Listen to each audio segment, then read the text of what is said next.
Ward 74 की पार्षद सुनीता सुनील हाडिया के इलाके में संपत्ति कर के सर्वे को लेकर जो कल दिन भर घटनाक्रम चला, उसको लेकर रात होते होते विवाद बढ़ गया।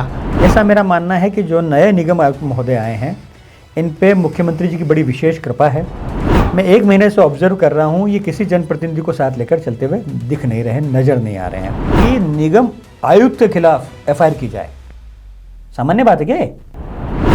आज अखबार में देखा आपने, आयुक्त को लेकर रात को राजा भाई इतना बड़ा हंगामा हुआ कि महापौर के एक प्रतिनिधि ने वहाँ पर थाने में दिलीप यादव मुर्दाबाद के नारे लगवाए और उसके बाद जो एमआईसी के मेंबर हैं, वरिष्ठ पार्षद हैं बबलू शर्मा, उन्होंने कहा कि मेरी जान को भी खतरा, मुझे कब गोली मार देंगे कोई भरोसा नहीं। मतलब मामला इतना ज़्यादा बिगड़ चुका है जैसे कोई ऐसा लग रहा है कि नगर निगम कमिश्नर वर्सेस महापौर की टीम भारत और पाकिस्तान हो गई है।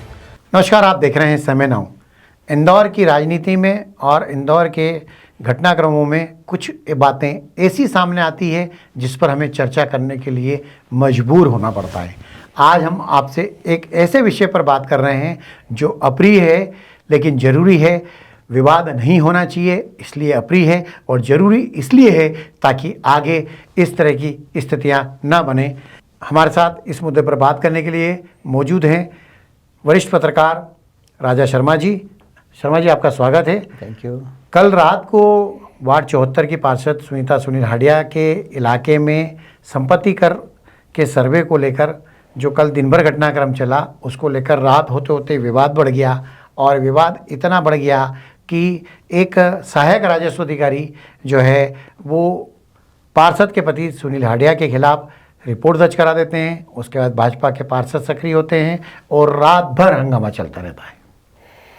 देखिए, ये इस पूरे घटनाक्रम को आपको ना दोनों एंगल से देखना पड़ेगा कि आपको एक जगह महापौर को और उसकी परिषद को खड़ा करना पड़ेगा, दूसरी जगह नगर निगम आयुक्त और उनकी ब्यूरोक्रेसी की टीम को खड़ा करना पड़ेगा कि ये एक कोऑर्डिनेशन और सामंजस्य की कमी के कारण घटनाक्रम पैदा हुआ। ऐसा मेरा व्यक्तिगत रूप से मानना है कि राजस्व की टीम यदि किसी जगह मेजरमेंट के लिए जाती है और मेजरमेंट को लेकर यदि कोई विवाद की स्थिति उत्पन्न होती है तो उसमें उसके कारणों को ये जानना पड़ेगा कि एक्चुअल कारण क्या था।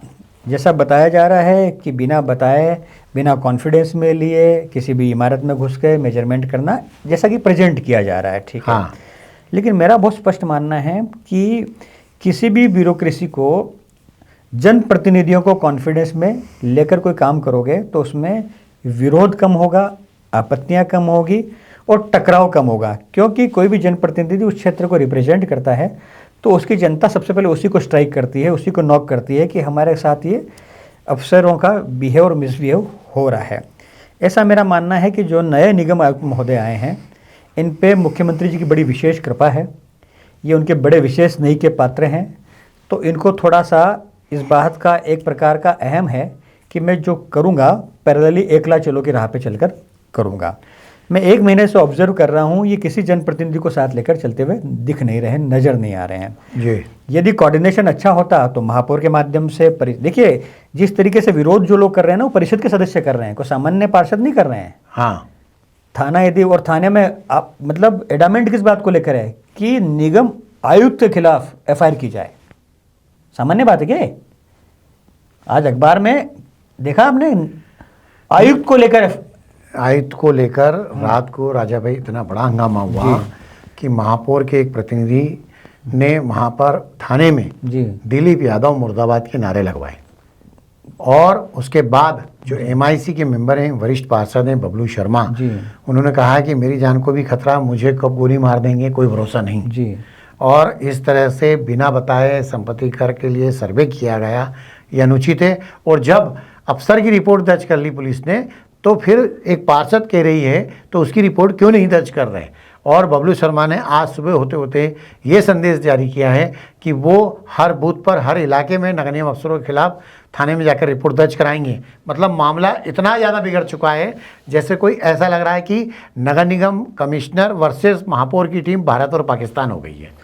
देखिए, कोई कांग्रेस बीजेपी की सरकार तो है नहीं कि कांग्रेस की गवर्नमेंट हो तो भारतीय जनता पार्टी ऐसे सड़कों पे, थानों पे बैठ के प्रदर्शन करे। बिल्कुल, सरकार भारतीय जनता पार्टी की, महापौर भारतीय जनता पार्टी के, परिषद भारतीय जनता पार्टी की जी। और यदि निगम आयुक्त नए आए हैं तो कोई चंद्रयान से तो आए नहीं है, वो भी भारतीय जनता पार्टी की सरकार में ही आए हैं। हाँ। तो देखा ये जाना चाहिए कि परिस्थितियाँ उपजी क्यों।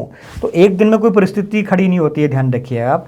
आपको आया 1-1.5 महीना ज्वाइन करे हो गया, आपने पॉलिटिकली सबको एकोमोडेट नहीं किया, कोऑर्डिनेट नहीं किया, उसके साइड इफेक्ट हो सकते हैं ये। हाँ, नगर निगम कमिश्नर को सभी पार्षदों के साथ बैठ के मीटिंग करना थी। बिल्कुल। और उनको बकायदा ये बताना चाहिए था कि राजा भैया कि हम संपत्ति कर का सर्वे शुरू कर रहे हैं, तो आपका इसमें सहयोग जरूरी है। जरूरी है। देखिए नगर निगम, क्योंकि ये बात तो सही है कि नगर निगम में संपत्ति कर की वसूली के मामले में, जलकर की वसूली के मामले में पार्षदों की कोई रुचि नहीं रहती। उनकी तो पेवर ब्लॉक बदलाने में रुचि रहती है, उनकी तो जो है वो बगीचे में घोटाला करने में रुचि रहती है। राजा भाई, मैं आपकी बात से सहमत हूँ कि पॉलिटिकल लोग जो है कई बार गलत लोगों के सपोर्ट में भी खड़े होकर अपनी पॉलिटिक्स करते हैं। हाँ। लेकिन मेरा ये मानना है कि ये जो क्लैशेस हुआ है, इस क्लैशेस का सबसे बड़ा पिन पॉइंटेड जड़ों पर जाना पड़ेगा कि क्या निगम आयुक्त ने और महापौर ने आपस में संवाद करके इस कैंपेन को चलाया है कि महापौर को कॉन्फिडेंस में लिया गया है, परिषद को कॉन्फिडेंस में लिया गया है, पार्षदों को कॉन्फिडेंस में लिया गया है, उसके बाद ये कैंपेन चला गया है जो राजस्व एकत्रित करने की बात है और मेजरमेंट की बात। मेरी जानकारी में तो ये है कि नगर निगम कमिश्नर दिलीप यादव ने अभी तक विधायकों के साथ भी बैठक नहीं की। तो नहीं की, तो फिर आप जब विधायकों के साथ नहीं की, पार्षदों के साथ नहीं की, परिषद के साथ नहीं की, महापौर को यदि कॉन्फिडेंस में लोगे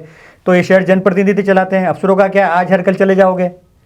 अकाउंटेबिलिटी किसकी है? अकाउंटेबिलिटी तो जनप्रतिनिधि लोगों की होती है भैया। हाँ, पब्लिक 5 साल बाद चुनाव में उनको जाना होता है। 5 साल क्या, सुबह 5 बजे से लेकर इनके दरवाजे बजाते हैं लोग। आपके पास कोई नहीं आ पाता, आपके यहाँ तो बाहर गनमैन भगा देते हैं किसी को भी। इनके यहाँ आते हैं लोग कि हमारे यहाँ सड़क की, बिजली की, पानी की, ड्रेनेज की, सीवरेज की समस्या है, तो वो उनका फेस होता है। उस फेस को यदि आप कॉन्फिडेंस में नहीं लोगे तो फिर थाने पे घेराव भी होंगे, एफआईआर के नारे भी लगेंगे और वाद विवाद भी होगा। तो मेरा मानना है कि नए जो निगम आयुक्त जो आए हैं, ये आज की डेट के अंदर न तो जनप्रतिनिधियों से कोऑर्डिनेट कर रहे हैं, न कम्युनिकेट कर रहे हैं। ये जहाँ से आए हैं वहाँ की राजनीति का परिदृश्य अलग था। ये इंदौर है, कटनी से आए हैं। हाँ, ये वहाँ डीएम होंगे, वहाँ की परिदृश्य अलग है, यहाँ की परिदृश्य अलग है। यहाँ पे पॉलिटिकल लोगों को आपको साथ लेकर चलना पड़ेगा, तब जाके आप, मेरा स्पष्ट मानना है, जब भी आप अफसर सही दिखाओगे सफल नहीं हो पाओगे, और जब भी आप साथ लेके काम करोगे सफल हो जाओगे। नहीं तो आखिर कब तक राजा भाई ये नगर निगम में ये लड़ाई कब तक चलती रहेगी? जब मनीष सिंह थे तब एक 2 नंबर विधानसभा की पार्षद और अपरायुक्त रोहन सक्सेना के बीच विवाद हुआ, और उसके बाद महिला पार्षद को आधी रात को गिरफ्तार किया गया और बड़ा बवाल मचा। तब शिवराज सिंह चौहान मुख्यमंत्री थे। नहीं तो देखिए, वो बहुत सीधी सीधी बात कीजिए कि मनीष सिंह जी भी शिवराज सिंह चौहान के तो फेस रहे हैं, और शिवराज सिंह चौहान कौन से कैलाश विजयवर्गीय के प्रमोटर रहे हैं, वो भी तो एंटी केवी रहे हैं ना। तो जितनी भी पॉलिटिक्स अपने यहाँ पे इंदौर में देखने को मिलती है, उसमें एक बड़ा कारण तो ये होता है कि मुख्यमंत्री की शय किसको है, किस अफसर को कौन सी शय है। ये तो सबको मालूम है कि कौन किसके कहने पे काम करता है। आज यदि मुख्यमंत्री के विशेष कृपा पात्र निगम आयुक्त इंदौर में आए हुए हैं और उनको मालूम है कि काम कैसे करना है, किसको डैमेज करना है, किसको प्रमोट करना है, ये सब उनको गाइडलाइन मिली हुई रहती है। ध्यान रखिए आप। राजा भाई, जब आम तौर पर 2 पक्षों में झगड़ा होता है तो पुलिस थाने मामला पहुंचता है, पुलिस दोनों पक्षों की रिपोर्ट दर्ज तत्काल कर लेती है। लेकिन पार्षद बीजेपी के दया के पात्र, दीनहीन नारे लगा रहे हैं, 8-8, 10-10, 15-15 पार्षद पहुंच जाते हैं, सैकड़ों कार्यकर्ता पहुंच जाते हैं, लेकिन पुलिस उनकी सुनवाई नहीं करती है, उनके कहने पर एआरओ के खिलाफ रिपोर्ट दर्ज नहीं करती है। ये दृश्य कैसा है? नहीं, रिपोर्ट तो एफआईआर तो दोनों के खिलाफ हुई ना। नहीं, आज सुबह हुई। देखिए आप 24 मतलब लगभग 24 घंटे लग गए। देखिए राजेश भैया, दोनों एफआईआर कल रात को हो चुकी है। कौन सी वाली? पार्षद पति की? नहीं, अभी एक एफआईआर की जो कॉपी आई है उसमें आज सुबह के ही बताया था। नहीं, मैं बता रहा हूँ, मेरे पास दोनों रात को कहा था कि आश्वासन दिया था कि हम दर्ज कर लेंगे। मैं दोनों कॉपी दिखा दूं आपको, दोनों पड़ी है मेरे पास, रात की है, दोनों हो चुकी है। विषय ये है ही नहीं। विषय ये है कि उनकी मांग क्या है कि निगम आयुक्त के खिलाफ भी एफआईआर हो, जो अखबारों में जैसे हेडलाइन में छपा है। तो निगम आयुक्त आईएएस है, वहाँ मौजूद नहीं थे, वो आईएएस है। और यदि निगम आयुक्त के खिलाफ एफआईआर की बात भारतीय जनता पार्टी के पार्षद और परिषद के सदस्य कर रहे हैं, इसका मतलब ये चीफ सेक्रेटरी और चीफ मिनिस्टर को चैलेंज है। हाँ, आपको ये समझना पड़ेगा ना कि एफआईआर हो किसके खिलाफ। नहीं तो क्या बीजेपी पार्षदों को ये बात पता नहीं है कि ये सरकार बीजेपी की है? तो वही तो बोल रहा हूँ, अति उत्साह में जिस तरीके से पेश आ रहे हैं ना कि निगम बबलू शर्मा तो ये तक कह रहे हैं कि गोली मार देंगे हमको। तो वो जो जितना ओवर एक्टिंग कर रहे हैं, मैं ओवर एक्टिंग शब्द इस्तेमाल कर रहा हूँ, बबलू शर्मा जितनी ओवर एक्टिंग कर रहे हैं ना, उनका पॉलिटिकल कैरियर भी थोड़े दिनों में आपको समझ में आने लग जाएगा। क्योंकि आप चैलेंज किसको दे रहे हो? चीफ मिनिस्टर को दे रहे हो। आप चैलेंज किसको दे रहे हो? पॉलिटिकल विंग को दे रहे हो। ये सब बातें बंद कमरे में बैठ के सुलह करने की होती है। जब भी अब हम इस शो कर रहे हैं तो रेसिडेंसी में एक बैठक शुरू हो चुकी है। हाँ। रेसिडेंसी में बैठक में पूरे जनप्रतिनिधि वहाँ एकत्रित हो चुके हैं और सभी ब्यूरोक्रेट को बुलाया गया है कि कहाँ कम्युनिकेशन, कहाँ कोऑर्डिनेशन। तो ये काम पहले ही कर लेते, नारेबाजी के पहले, थाने घेरने के पहले। और जिस तरीके से कैमरे के सामने बबलू शर्मा ड्रामा कर रहे हैं कि मेरे को गोली मार देंगे और मैं नहीं, विवाद की स्थिति बनने के बाद पार्षद को अपने मेयर को फोन करना चाहिए। हाँ। अपने इलाके के विधायक को फोन करना चाहिए। हाँ। कि ऐसा ऐसा घटनाक्रम हो गया है। हाँ। और फिर मैं ये मानता हूँ कि मेयर और विधायक नगर निगम कमिश्नर से इस बारे में बात करते। नहीं किया भी है, ऐसा नहीं है नहीं किया है। कोऑर्डिनेशन नहीं हुआ अलग बात है, सबसे पहले फोन भी उन्होंने किया है। कोऑर्डिनेशन क्यों नहीं हुआ राजा भाई? तो ये नहीं हुआ, ये तो मैं सवाल खड़ा कर रहा हूँ कि क्यों नहीं हुआ, इन्होंने एक दूसरे को कॉन्फिडेंस में क्यों नहीं लिया। नहीं, सवाल इस बात का है कि मेयर और विधायक जी दोनों नगर निगम कमिश्नर से बात कर लेते। नगर निगम कमिश्नर अपना पक्ष रख देते या शांति वार्ता उसी समय हो जाती। देखिए पहली एफआईआर का टाइम बता देता हूँ आपको मैं। पहली एफआईआर जो है 19:26 पर हुई है 25 तारीख को। 25 तारीख कल ही थी ना? कल, हाँ ठीक है। और उसमें एफआईआर का कंटेंट भी बढ़ने की जरूरत नहीं है, सबको मालूम है क्या कंटेंट के खिलाफ हुई है। जो नहीं, ये पार्षद पति के खिलाफ हुई। पार्षद पति के खिलाफ, ठीक है, ओके। दूसरी वाली एफआईआर का भी टाइम दे देता हूँ आपको मैं, ताकि ऑन रिकॉर्ड सब बात प्रमाणिक जाए।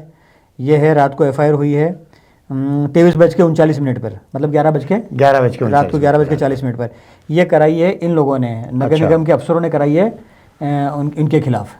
पहले उन्होंने इनके खिलाफ कराई थी। ये रात वाली एफआईआर है। एआरओ ने पार्षद पति और उनका मित्र उसके खिलाफ कराई है, और पहले इन्होंने उनके खिलाफ कराई। तो दोनों एफआईआर के आपको मैंने टाइम दे दिया है। ये बात तो चैप्टर पूरा क्लोज हो चुका था। फिर ये नारेबाजी प्रदर्शन क्यों कर रहे थे कि निगम आयुक्त का रोल क्या है? चलिए एफआईआर के मामले में, वो तो वहाँ मौके पर मौजूद नहीं थे। तो ये कहेंगे महापौर जी के खिलाफ करो। हाँ, यदि आप ऐसा करोगे तो फिर ब्यूरोक्रेसी क्या कहेगी? हाँ, महापौर जी के खिलाफ करो। ठीक है। हाँ। तो इन चीज़ों का कोई तंत्र नहीं है। ओवर एक्टिंग भी नहीं करना चाहिए, सस्ती लोकप्रियता भी हासिल नहीं करना चाहिए। कम्युनिकेशन गैप हुआ है, कोऑर्डिनेशन की कमी हुई है, इसमें बैठ के सुलह करो, समझो, और क्यों इस दिशा में चल रहे हैं इस दिशा पे चिंतन होना चाहिए। क्या अफसर और नेताओं की लड़ाई का नुकसान विकास कार्यों पर भी होता है? विकास कार्य तो सर वैसे भी चींटी की चाल चल रहे हैं। ये शहर में कौन से विकास कार्य हो तो देख लीजिए, बता तो दीजिए। सड़कें खुदी पड़ी है, ट्रैफिक बदतमीज और बदहाल हो रहा है। बताइए ट्रैफिक एक एक ब्रिज बनने में कितने कितने साल लग जाते हैं। तो विकास कार्य तो शहर व्यक्तिगत विकास हो रहे हैं, ये ध्यान रखिए लोगों के। हाँ, लोगों के महत्वपूर्ण बात कही राजा भैया। व्यक्तिगत विकास हो रहे हैं। व्यक्तिगत विकास सबके टाइम पे हो रहे हैं। हाँ, जैसा होना चाहिए उससे अधिक स्पीड से हो रहे हैं। अच्छा। शहर का विकास नहीं हो रहा है, इस पर कभी और बात करेंगे। धन्यवाद राजा भाई बात करने के लिए। आप देखते रहिए समय नाउ। प्योर श्योर दूध और घी, माँ के प्यार सा, मिलावट से दूर, भरोसे से भरपूर, प्योर भी श्योर भी।